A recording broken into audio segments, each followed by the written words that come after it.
hindi na mawawala yung pagmamahal ko kay Ines. Hanggang kamatayan.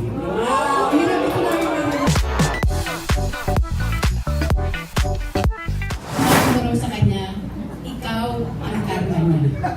So, anong ibig mong sabihin yan? Hindi, biro lang yun. Kasi sabi ko nga, di ba, pinaamin ko, for 17 years si Raulo ako. Binibiro ko si Ines na ang dami niya nang naging, hindi naman madami. Nagkaroon na siya ng iba't ibang mga karelasyon, maliban sa akin. Dahil 14 years old na si Princess, ilang taon na ang dumaan, lagi ko siyang binibiro na baka ako pa rin ang karma mo. Ibig sabihin nun, parang sa akin din siya babagsak.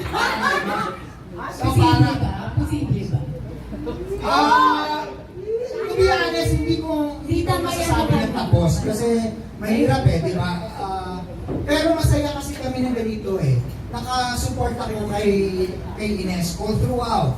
Minsan, yung damuhan ng bahay niya, taas-taas na. Tinatabas ko. Oo. Kasi baka may ahas ko. May nagiging mamahal pa ba kay Ines? More than being friends lang. Sabi ko nga, hindi naman mawawala yun. Imagine, kasama mo yung tao ng maganda ng 17 years kahit nga mag-asawa. I don't think na pag naghiwalay yun, puro galit na lang, di ba? Hindi na mawawala yung pagmamahal ko kay Ines. Hanggang kamatayan.